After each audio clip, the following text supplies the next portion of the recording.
दोस्तों, the noise पर आपका बहुत बहुत स्वागत है। सरकार के द्वारा चलाई जाने वाली बसों, ट्रेनों और हवाई जहाज़ों की लेटेस्ट अपडेट लगातार हम आप लोगों तक पहुंचा रहे हैं।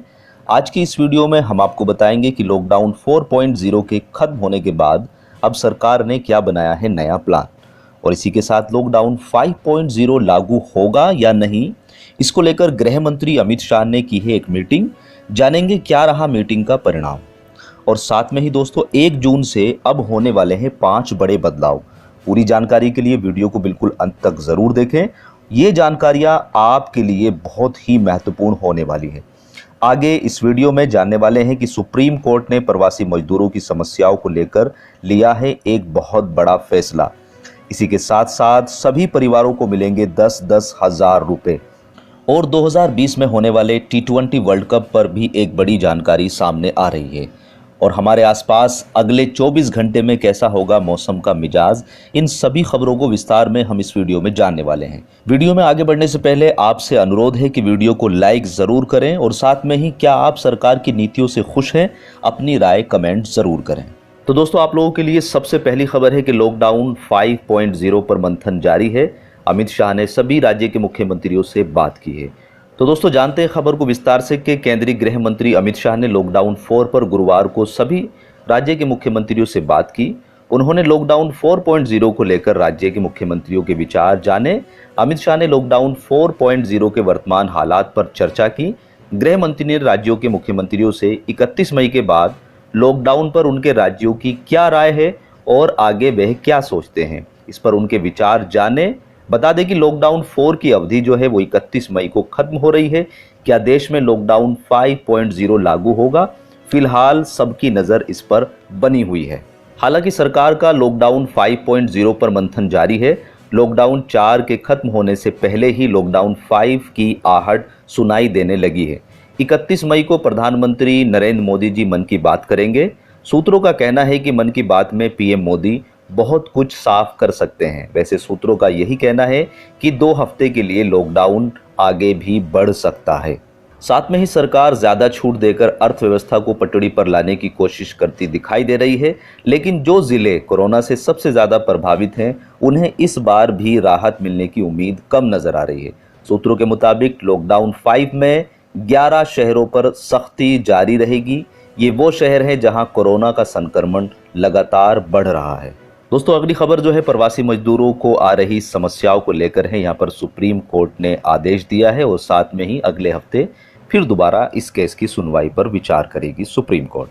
तो दोस्तों, खबर को विस्तार से जानते हैं कि देश की सबसे बड़ी अदालत ने आखिरकार आज प्रवासी मजदूरों की बदहाली पर संज्ञान लिया है और सुनवाई की है। मजदूरों को बिना किराया वसूल भेजने समेत कई अंतरिम आदेश जारी किए हैं। केंद्र और राज्य सरकारों से विस्तृत जवाब भी मांगे हैं। कोर्ट ने जो आदेश पारित किया है उसके कुछ महत्वपूर्ण बिंदु ये है कि मजदूरों से ट्रेन या बस का किराया ना लिया जाए। साथ में ही जो जहां फंसा है वहां की सरकार उसे भोजन मुहैया कराए, और कहां पर भोजन उपलब्ध है उसकी जानकारी सभी मजदूरों को प्रोवाइड करे। इसी के साथ रेल के सफ़र में लोगों को खाने पीने की सुविधा उपलब्ध होनी चाहिए। बस यात्रा में राज्य भोजन पानी की व्यवस्था कराए। रजिस्ट्रेशन के बाद मजदूरों को जल्द यात्रा का साधन मिले। कोर्ट ने कहा है कि इस अंतरिम आदेश को तत्काल प्रभाव से लागू किया जाए। सुनवाई के दौरान रखे गए पहलू के आधार पर केंद्र और राज्य सरकारें विस्तृत जवाब दाखिल करें। इसके लिए सभी को 1 हफ्ते का वक्त दिया गया है। मामले में आगे की सुनवाई शुक्रवार 5 जून को होगी। तो दोस्तों, अगली खबर जो है वो चीन और भारत के बीच जो विवाद चल रहा है सीमा को लेकर, उसके ऊपर है। यहाँ पर अमेरिका के राष्ट्रपति ने चाहा बीच में कि मैं बीच में आ जाता हूँ और मध्यस्थता का रास्ता निकाल लेता हूँ, जिसको लेकर भारत सरकार ने साफ मना कर दिया है कि हम दोनों देशों के बीच बातचीत चल रही है, तीसरे देश को इसमें आने की कोई भी ज़रूरत नहीं है। तो दोस्तों, चीन के साथ सीमा तनाव पर मध्यस्थता के लिए आए अमेरिकी राष्ट्रपति डोनाल्ड ट्रंप के प्रस्ताव पर भारत ने हाथ जोड़कर किनारा कर लिया है। भारत ने साफ किया है कि चीन के साथ सीमा मामलों को सुलझाने के लिए सैन्य और कूटनीति स्तर पर तंत्र मौजूद है, जिनके सहारे दोनों पक्ष आपस में बातचीत कर रहे हैं। अमेरिकी राष्ट्रपति ट्रंप की ओर से आई पेशकश के बारे में विदेश मंत्रालय प्रवक्ता अनुराग श्रीवास्तव ने कहा है कि भारत और चीन इस मामले के शांतिपूर्ण समाधान निकालने की कोशिश कर रहे हैं। वहीं वास्तविक नियंत्रण रेखा के मौजूदा हालात और स्थिति को समझाने के लिए हो रही कोशिशों के बारे में पूछे जाने पर उनका कहना था कि इस मामले को सुलझाने के लिए सैन्य और राजनीतिक दोनों स्तर पर प्रयास हो रहे हैं। साथ ही इस मामले के कूटनीति समाधान की भी कोशिश दिल्ली और बीजिंग दोनों जगह चल रही है। दोस्तों, अगली खबर जो है वो कोरोना संक्रमण के मरीजों को लेकर है। हिंदुस्तान में लगातार इनकी संख्या में बढ़ोतरी हो गई है। अब महाराष्ट्र के बाद दिल्ली में भी संक्रमण की जो संख्या है वो तेजी से बढ़ रही है। दिल्ली में पहली बार एक दिन में कोरोना के 1000 से ज़्यादा मामले सामने आए हैं। दिल्ली सरकार द्वारा जारी किए गए आंकड़ों के मुताबिक गुरुवार को एक दिन में 1024 नए मामले सामने आए हैं। इसके साथ ही दिल्ली में कोरोना के कुल मामलों की संख्या 16,281 हो गई है। हालांकि 7,495 लोगों के स्वस्थ होने की भी खबर निकल कर आ रही है, जिससे इस समय कोरोना के कुल सक्रिय मामलों की जो संख्या है वो 8,470 पाई गई है। कोरोना के कारण यहाँ पर दिल्ली के अंदर 316 लोगों को अपनी जान गंवानी पड़ी है। वहीं पर अगर पूरे हिंदुस्तान की बात करते हैं तो अभी तक 1,65,386 लोगों में ये वायरस की पुष्टि हो गई है, जिसमें 4,711 लोगों की मौत हो गई है और साथ में ही 70,920 लोग सही भी हो गए हैं। यहीं पर दोस्तों अगली खबर जो है वो रेलवे की तरफ से निकल कर आ रही है कि देश भर में चल रहे चौथे चरण के लॉकडाउन में भारतीय रेलवे ने यात्रियों की सुविधा के लिए एक बड़ा फैसला लिया है। रेलवे ने बृहस्पतिवार को सभी विशेष ट्रेनों के लिए वर्तमान आरक्षण की अवधि को 30 दिन से बढ़ाकर अब 120 दिन कर दिया है। इसके साथ ही सभी विशेष ट्रेनों में पार्सल और सामान की बुकिंग की भी अनुमति दे दी है। रेलवे ने कहा है कि 15 जोड़ी ट्रेन जो 12 मई से चल रही हैं, अब वो 100 जोड़ी ट्रेन 1 जून से चलने वाली हैं। 31 मई को समाप्त हो रहे चौथे चरण के लॉकडाउन के बाद रेलवे 1 जून से परिचालित होने वाली 200 स्पेशल ट्रेनों के लिए आधिकारिक वेबसाइट और मोबाइल ऐप के अलावा चुनिंदा रेलवे स्टेशनों के काउंटर, पोस्ट ऑफिस, यात्री टिकट सुविधा केंद्र और आधिकारिक एजेंट, पैसेंजर रिजर्वेशन सिस्टम और कॉमन सर्विस सेंटर से भी टिकट की बुकिंग करवा सकता है। यहीं पर दोस्तों अगली खबर जो है वो उन गरीब परिवारों के लिए है जो आयकर के अंतर्गत नहीं आ रहे हैं। विपक्ष लगातार मांग कर रहा है कि उन सभी परिवारों को 10,000 रुपये इंस्टेंटली दिए जाएं और अगले 6 महीने के लिए उनको 7,500 रुपये प्रति माह दिए जाएं। इसी को लेकर पंजाब के मुख्यमंत्री अमरिंदर सिंह ने गुरुवार को केंद्र सरकार से गरीबों को 10,000 रुपये प्रदान करने के अलावा छोटे और मध्यम उद्योगों को आर्थिक सहायता प्रदान करने की मांग करी है। कांग्रेस पार्टी के स्पीक अप इंडिया अभियान के तहत एक वीडियो मैसेज के जरिए उन्होंने मुख्यमंत्री के तौर पर कहा कि केंद्र सरकार गरीबों को 10,000 रुपये दे और उन्होंने कहा है कि आने वाले टाइम में 7,500 रुपये प्रति माह 6 महीने के लिए सभी गरीब परिवारों को केंद्र सरकार प्रदान करे। दोस्तों, इस लॉकडाउन में जो सबसे ज़्यादा परेशान है वो हैं केवल गरीब लोग, क्योंकि उनके पास इस वक्त खाने को कुछ नहीं है और सरकार को चाहिए कि ज़्यादा से ज़्यादा उन गरीब लोगों की मदद करनी चाहिए। तो विपक्ष का जो फैसला है कि 10,000 रुपये सभी गरीब परिवारों को पहुंचने चाहिए, तो इसका हम भी फेवर करते हैं। आपकी दोस्तों क्या राय है? क्या आप भी चाहते हैं कि गरीब परिवारों तक अमाउंट ट्रांसफ़र होना चाहिए या नहीं? अपनी राय कमेंट ज़रूर करें। यहीं पर दोस्तों अगली खबर जो है वो किसानों के लिए कि मोदी सरकार एक बड़ा फैसला लेने जा रही है कि किसानों के द्वारा जो 1 लाख करोड़ रुपए का कर्ज लिया गया है अब उसको सरकार माफ करने जा रही है। जी हाँ दोस्तों, मोदी सरकार जल्द ही एक बड़ा ऐलान करने जा रही है जिससे बैंकिंग सेक्टर, बाजार और पूरी की पूरी अर्थव्यवस्था पर बड़ा असर पड़ने की संभावना है। केंद्र एक योजना पर काम कर रही है जिसके तहत देश भर के किसानों का 1 लाख करोड़ रुपए का कर्ज माफ किया जाएगा। जी न्यूज़ के अनुसार सरकार चरणबद्ध तरीके से इसका ऐलान करेगी। किसानों के लिए पहले चरण में 25,000 करोड़ रुपए की कर्ज माफी का ऐलान कर सकती है। किसानों के लिए ये बड़ी राहत होगी। यहीं पर दोस्तों बढ़ते हैं अपनी अगली खबर की तरफ कि अब 1 जून से आपको 5 बड़े बदलाव देखने को मिलने वाले हैं। जी हाँ दोस्तों, यहाँ पर पहला बदलाव कि ट्रैक पर दौड़ेंगी 200 ट्रेनें। जी हाँ दोस्तों, यहाँ पर भारतीय रेलवे फिलहाल श्रमिक और स्पेशल ट्रेनों का संचालन कर रहा है। 1 जून से रेल मंत्रालय ने 200 ट्रेनों को चलाने की घोषणा कर दी है।